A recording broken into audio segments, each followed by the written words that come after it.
Y'all see where we are now?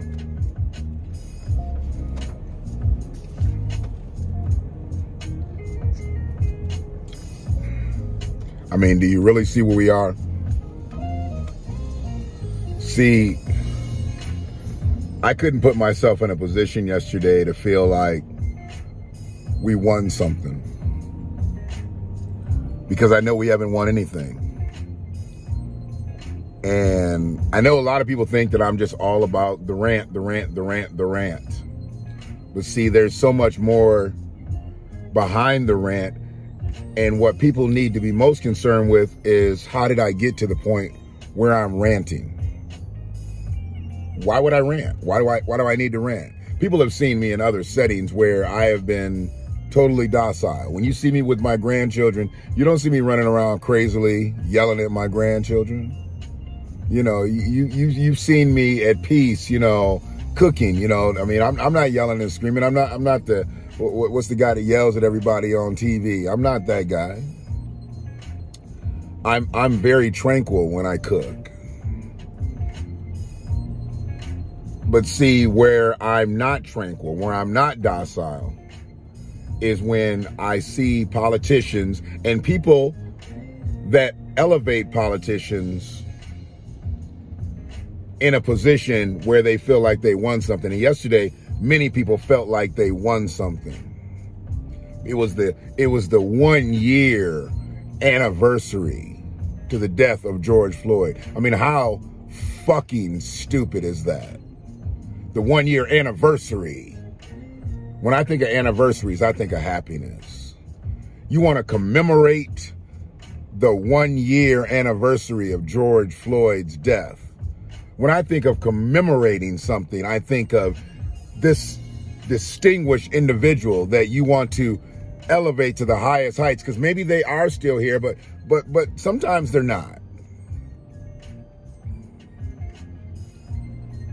I believe if you're going to bring to light of something like that,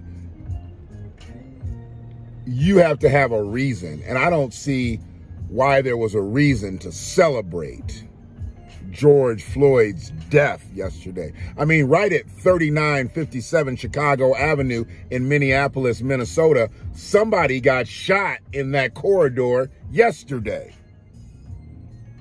Now, I haven't heard if it was a police shooting, but I do know somebody got shot during the public vigil for the 1 year anniversary celebration of George Floyd's death. How's that? I mean, bullets rang out. Bullets rang out. People got to scattering and shit. So it was much more volatile of a situation than it was last year. Last year, a race soldier just knelt down on George Floyd's neck for 9 minutes and 29 seconds and killed him. And then 365 days later, people want to celebrate the death of George Floyd. George Floyd's family went to the White House and met with Joe Biden, met with Kamala Imhoff. For what? What y'all need to meet with the president for? Were you there so he could sign the George Floyd Police Reform Act? Were you there for that? No, because they ain't got that together yet. See? They ain't got that together. They were able to get an anti-Asian hate crime bill together in about 30 days. But it's been 365 days and George Floyd's policing bill is still on the table. What'd y'all go to the White House for? Y'all have seen Joe Biden before.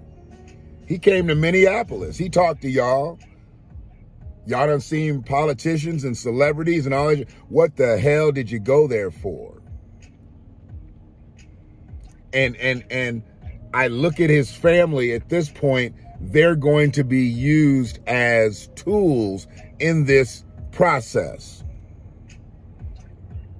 To have one of his brothers get up there and say, the president said he wants to make sure this is the right bill and not a rushed bill. The Asians didn't say that. They was like, rush it. We don't give a fuck if it's the right thing to do or not. Because while there was an anti-Asian bill that was made, we still have lynching bills that are on the table.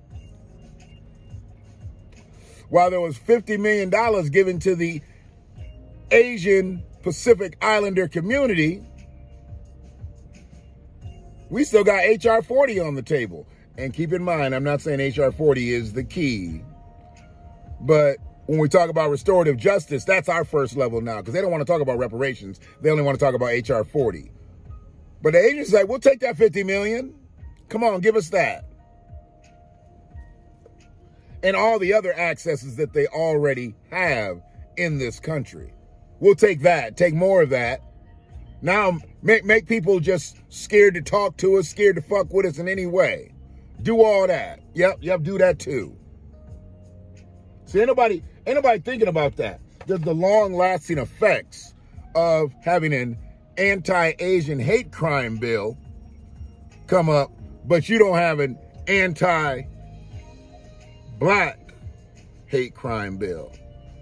And out of 1,000 people that got killed from the day George Floyd got killed to the year anniversary of his death, how many of them were black?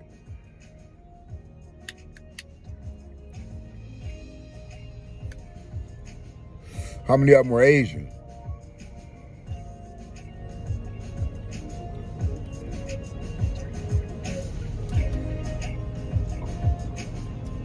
We got to stop looking at performative justice, and we look at transformative justice. See, if it's just performative, that's for the cameras, that's for the microphones.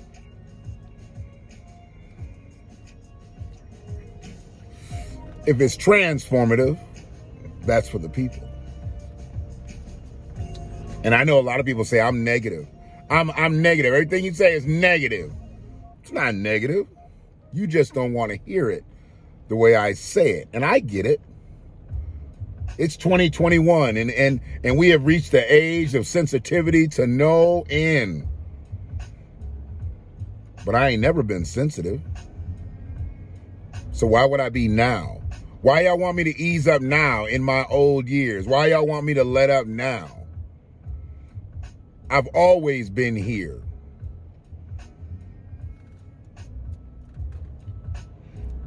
Y'all want performative justice. Y'all want murals. You want days. You want to save the date.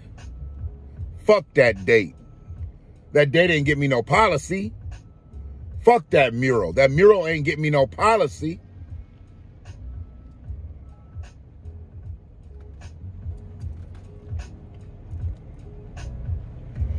At some point, y'all stop performing.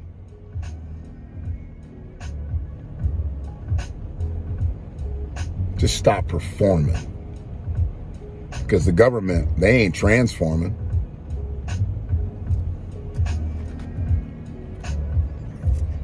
Y'all concerned about 3957 Chicago Avenue in Minneapolis, Minnesota. Yesterday, I drove by 2083 Winewood Avenue, Ann Arbor, Michigan. If you know, you know. If you don't,